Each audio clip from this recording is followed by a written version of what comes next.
Week 1 of Four Nations Face-Off event is out, and we have 4 MSPs from USA, Sweden, Finland, and Canada. We have Charlie McAvoy, Mikko Zibanejad, Mikko Rantanen, and Brad Marchand. And I'm really happy to see that fantasy cards are also back, so we have 1 fantasy card for each country, Jay Genzel from USA, Elias Pettersson from Sweden, Patrick Laine from Finland, and Mitch Marner from Canada. And of course we also have the lower overall cards like Jack Hughes, Alex Barkov, Josh Morrissey, Adrian Kempe, but these cards don't upgrade, so basically they are just for objectives or teams. Hello YouTube and welcome back to another video. Today we'll go through the content, I will talk about the fantasy cards and if they are actually worth the cost. Personally I think it's a fun idea, but after Team of the Year event, I don't know if anyone really have any fodder, but they did made a pack which is a discount, so that's the one I recommend. But now let's go and look at the cards. And let's start with Charlie McAvoy, 6'1" with 2-way defenseman and agility boost. Very rounded up card with superstar ability, elite edges and shutdown. Really nothing bad to say about the card, but considering everyone's defense is really stacked and the cost of these MSPs, as far as you're not really a fan of, let's say, Boston Bruins or Team USA, I don't know, like, I probably would not make him, but again, there is nothing really wrong about the card. The skating is good, the shooting is good, the hands are okay, and also defensive stats are good. But the reason I'm saying that I would probably not make this card is just because after Team of the Year event, really no one have any fodder left. And considering you need so many 88s for this event to make any of these MSPs, it's just quite pricey. The next one is Mikko Rantanen, and in my opinion, the best MSP from week 1. At 6'4", 215 with sniping forward and playmaking boost. Superstar ability will be unstoppable force and zone ability will be snipe. Considering his size, he have 94 speed, 93 acceleration, 92 balance and 98 agility if you activate the synergies, and even endurance is 90. The shooting is all above 95, the hands are good, the defensive stats and checking stats are also good for his size. So if there would be one MSP from this week, this would probably be the one I recommend. And the only reason I do that is because of his size. Other than that, let's say you already have Nikita Kucherov, Connor McDavid or any other cards, he would not really make your first line. But at the same time, if you are a fan of the player, why not? And then for a change, we have a usable Brad Marchand card. I know he don't have a lot of fans and everyone really hates him, but on the paper and even in the game, I probably think he's usable. 2-way forward and checking boost. He also has superstar ability close quarters and unstoppable force with 93 speed, 93 acceleration and agility, 93 balance and 90 endurance with synergies activated. The shooting is good, the hands are okay. And if you look at the checking stats, I love that they gave him 98 body checking. With his size, it's just funny. But because he also has zone ability unstoppable force, I think that will help. Defensive awareness is also 92 and stick checking is 95. So I don't know what they did with this card, but it actually looks good. And then the card I'm actually disappointed with. Mikko Rantanen, 6'2", 201, 2-way forward and deking boost. Make it snappy and puck on string. And the reason I'm disappointed is that I was just expecting a little bit better stats. His skating and shooting are quite bad for his overall. 92 speed, 92 acceleration, 95 agility. Yes, balance and endurance is 90, but the shooting just feels quite meh. We do not have a lot of good right-handed wingers, and if let's say you're really struggling, you could still use him. His deking is 99, the puck control is 98, so the hand stats are really good. But because you only have 91 face-offs, so I just think that there are better cards you can use. But as a Rangers fan, I probably will make him just for my Rangers lineup, and we will see how that goes. I also want to look at some of the higher overall cards from this event, like Jack Hughes. Actually disappointing to see that he only have 86 endurance. Why is endurance going down? His hands, incredible. Shooting, also very good. With make it snappy and elite edges, this card will be fun. 94 acceleration, 93 speed, and 99 agility, but the balance and endurance need to be better. The next one is Alexander Barkov from Finland with 2-way forward and playmaking boost, close quarters and born leader. Absolutely love the superstar and zone ability combo. The shooting is all 90. The skating is pretty much like we would expect from Barkov, but again, 86 endurance. Come on, EA. He does indeed have 94 face-off stats, so let's say if you are a fan of the player or fan of the country or you are just building a team,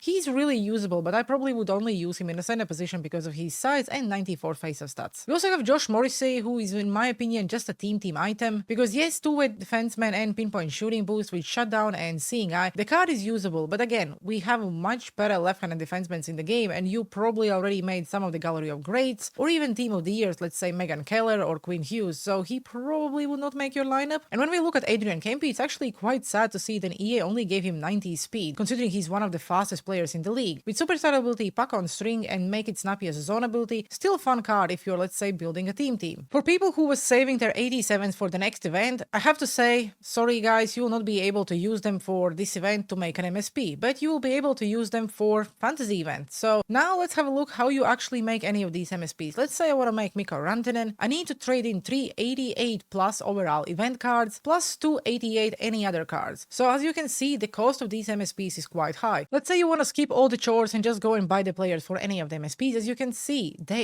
prices in auction house are ridiculous. Like, why are people thinking that someone will pay 350k for Jack Hughes? It's just cheaper to trade in fodder to make these cards, and that's what we will look next. Because as always, to make an 88 you need an 86 and stuff like that. So to make 186 overall card from this event you need to trade in 3 84s, and to make 188 you have to trade in 3 event players, because the lowest overall for this event is 86 anyway, so you cannot really trade anyone lower than that. And that's how you get your first 88 if you want to make an MSP. And I really like what I did with this event, because you could just get yourself some fodder for the future events. For example, by trading in 40 collectibles you would get yourself 4 85 plus overall cards. They all are untradeable, so you would not be able to make any coins, but at least it would give you some cards, I don't know, for the future events. Or maybe something you can trade in after for the fantasy event. There also is an option to shoot your shot for, let's say, Barca or Hughes by trading in 30 collectibles for a chance of 90 overall B&D card. You don't really know who it is because it's not a choice pack, so it's just a random. If you want to make MSP, you can trade 30 collectibles in for 188. And then there is a pack if you're not interested in this event at all and you just want coins. I would trade in 30 collectibles for a chance of 86 plus overall event card. And that can be anyone. It can be Barca, it can be an MSP, and who knows, maybe you can make some coins. You saw how much they're going in auction house. If you like opening packs and just want to do more of them, you can also trade in 20 collectibles for 383 plus overall pack, and it's also untradeable, so you'll not be able to make any coins. Or you can just go after this 478 plus. Let's say you are finishing any of the hologram icon sets, or you're still chasing some of the X factors. This one would be good for you. But there is a thing, if you're not interested in this event, I still would probably recommend you go and make one MSP for free if you're grinding the chores, because if you have 191 overall MSP from week 1 and you also make 191 overall MSP from week 2, you could get yourself a free 92. Again, it's not free because you have to grind and trade in and stuff like that, but there is a good possibility then we could see a 92 overall, let's say Sidney Crosby, Jack Eichel, or maybe even Aston Matthews, because who knows who is getting that card. Now when we talk about how do you get the collectibles, it's pretty much the same drill as every other week. Firstly, every day go into the store and open your daily pack. You'll get yourself 5 collectibles and 2 random items. It can be player, it can be jersey, it can be logo, anything. Also, to get some fodder, I recommend you go and do your moments, because we have 4 for this week, and if you take 10 shots with any player you get a random 82 overall. You have to score 1 goal and you get a random 84, get assists 3 times and get another 84, and then if you score 3 goals you get a random 86. Those are not event items, so you cannot really use them to make, let's say, an 88 to after use for an MSP, but you can use these cards for any other events, and considering it only takes you around 15 minutes maximum to complete these moments, it's definitely something I recommend you doing. And wildcard is pretty much the same as every other week. I really don't like what they do to the wildcard. I enjoyed more when there was like an event card and then there was also some random packs, but now it's just collectibles. I understand that they want to give us freedom how we use the collectibles so we can make whatever we want, but it just feels boring that it's only collectibles, if you know what I mean. But anyway, if you complete the wildcard, you'll get more collectibles to after trade them in for whatever you want. And then of course we also have objectives as every other week, and by completing all of the objectives you get 1 random 88 Four Nations face-off player. So this is the one you can use to build, let's say, an MSP if it's Mikko Rantanen or anyone else. But something I don't like is that you have to complete these objectives by playing rivals, champs, or squad battles, and you also have to score goals with every single nation, and it's not like a player from that country, it actually has to be an event item. And so far EA only gave us 1 player for free, and that was the choice pack a few weeks ago. So let's say I picked Team Sweden in that pack, so I will be able to complete these objectives and score 35 goals. But to get 35 goals with someone from Finland, Canada, or USA, I will need to go and buy the players, so not really a fan of it. In Team of the Year, when we was able to complete these objectives in moments or wildcard, it was much better. I know someone asked EA already and they responded that it's intentional and it's not a glitch, so they are not going to change this. But still, if you do the numbers with the collectibles and all the lower overall cards, you will be able to make 1 MSP for free if you grind every single chore. Another option is, but I don't really recommend doing it, is if you go and buy the Team Canada fan bundle or Team USA fan bundle or Finland, Sweden, whatever. It costs you 90k coins and you get 1 random Four Nations face-off team player from that country, team logo and jersey. And it was also confirmed by EA that in these packs you can pull an MSP. So technically, for a chance of pulling an MSP, 86 plus player is guaranteed. It's not really a bad value. The only issue is you don't really know who you're gonna pull, and most of the time it's probably an 86. But if you pulled an MSP, let's say, I don't know, Mikko Rantanen out of Finland pack, you probably won it. But now let's talk about the best part from this event is the fantasy cards. All these players maximum will only play 4 games, so definitely there will be a not 99 overall card out of these fantasy cards, but at the same time it's just fun way to participate in the event. At the moment they all are at 90, so they already are usable, but they also will cost you quite a lot. If I look at Mitch Marner, who is right-handed winger with sniping forward and power shooting boost, puck on string and beauty backhand. Really like to see beauty backhand because you don't really see a lot of players like with this zone ability this year. His shooting is good, his hands are okay, the skating is also okay. I would actually say the skating is good. If let's say you are a Toronto Maple Leafs fan, then this card is pretty much like a must-have because this is the best Mitch Marner we currently have in the game, and I can see him scoring 1 or 2 goals, so a 92, 93 overall Mitch Marner, why not? The next one is Jack Gensel from USA with sniping forward and pinpoint shooting boost. As you can see, his shooting is pretty much maxed out. The skating stats are also okay, but the endurance is only 85, so that's a downside. His hands are also okay. The defensive and checking stats could potentially be better. This is really just like to have fun. If you're someone who shoots a lot of goals with unstoppable force and close quarters and pretty much maxed out shooting, this definitely will be a fun card. The next one is Elias Pettersson from Sweden with sniping forward and power shooting boost, puck on string and make it snappy. Again, the shooting is pretty much maxed out. 92 speed, 92 acceleration, 93 agility, 88 balance and 86 endurance. Like, come on, EA, why do you do these cards so dirty? But again, you can also use him in a center because he have 93 faceoffs and he offers you some kind of line of flexibility. But we do indeed have a lot of good left net wingers, so he definitely would not be my pick if, let's say, I'm not from Sweden. And then the card I wish I could pull because Patrick Laine at 6'5", 215 always just plays very good. Sniping forward and pinpoint shooting boost. The shooting is incredible for his size, 1T of course, and snipe. The hands are also good, and with his size he also got 90 speed, 89 acceleration, 92 agility and 94 balance. Don't want to talk about the endurance because it just stinks. This would probably be the card I really would like to pull because we don't have a lot of good, big and fast right-handed wingers, and this would be the card which would probably make a difference to your team. And now let's talk about how can you actually make these fantasy cards. As you can see, the timer says 4 days and 10 hours as I'm recording, so the set will run out before the event starts. I personally think how much they cost for a 90 overall card which will not be a 99. It's cool that the timer runs out before the tournament starts, so you cannot just sit and wait and, let's say, make the card who scores the most goals like it was with Axel Sandin Pelika, but I don't know, it's quite risky. To make any particular player like Mitch Marner, Patrick Laine, Elias Pettersson or Jay Gensel, you need to trade in 15 fantasy collectibles, and that's quite a lot because to make 3 fantasy collectibles you have to trade in 387. So basically Patrick Laine, Jack Gensel or any of those cards would cost you 15 87s, and that's like team of the year. Like, that's a lot. Personally, as far as you don't sit on a lot of 87s or you just don't want to make your favorite player, for example, I would not really recommend making any of these cards with 15 collectibles. You can also trade in 585s for 2 collectibles or 783 pluses for 1 collectible. Another thing is, let's say if you picked up the game recently, and probably a lot of people already know that, but I just want to mention it just to make sure then everything is covered. Fantasy hockey moments. If you picked up the game during the Christmas or even after that, there was really no need to complete these objectives because they were giving you some random cards, a little bit of coins, but also they would give you 4 fantasy collectibles. And if you didn't complete these moments already, this is the best time to go and do that because 4 collectibles would be pretty much 1 fantasy card. Because by trading in 6 fantasy collectibles, you can get 1 random 90 overall fantasy card as a BND, and that's probably the only set I really recommend you guys doing because 1587s for 1 fantasy card, which will probably not end up at 99, is quite expensive. 6 collectibles sound much better because that means you only need 687s and you get the same 90 overall card. And it's always fun to just have a luck. I know a lot of people hate the BND cards and yada yada yada. It's a fun way of participating in the tournament, watching the games and just hoping that your player scores. So when it comes to the actual event and let's say the MSPs, it's really hit or miss. If you like any of the players, I probably would say yes, it's worth making them. But if you're playing the game every single day and you don't really have any interest for any of these players and you was participating in Team of the Year, Gallery of Greats events, I would not say that any of these cards are much better than the ones you already have in your team. So maybe just don't waste your fodder and just wait for a second event. When it comes to the fantasy event, I actually like that they're doing these things because it makes the community actually watching the real hockey and everyone's cheering for, I don't know, Jack Gensel to score or Patrick Laine to score. And I actually think Patrick Laine may score the most goals because he definitely will be on the power play. And considering they play in Montreal, he definitely will get a lot of cheers from the home crowd. And considering they're giving us a B&D set again for 6 collectibles, that's definitely a win. What I would like to see is them giving us, I don't know, moments or objectives or something where we could at least earn 3 collectibles or something like that. Because let's say you spent everything in the Team of the Year event, and the only hope left for you would be if you grind your chores and get your collectibles, then you trade them in for, let's say, 85 plus pack, and if you get anything out of there, then you can after use that to make any of these fantasy cards. So yeah, that's it for content breakdown from yesterday. Not a bad event, but definitely could be better. Again, don't want to really sound negative. I think the cards are good. It's just like none of them really would make my team. But if you're starting out and you have a different team, absolutely go and make your favorite player. Let me know down in the comment sections below. What do you think about the event? Do you like the fantasy cards coming back for this tournament? And if you're making anyone, who it is? I hope you enjoyed today's video. If you do, please make sure you like and subscribe because it's free, makes me smile, and just helps the channel a lot. Other than that, have a good one and see you on the ice.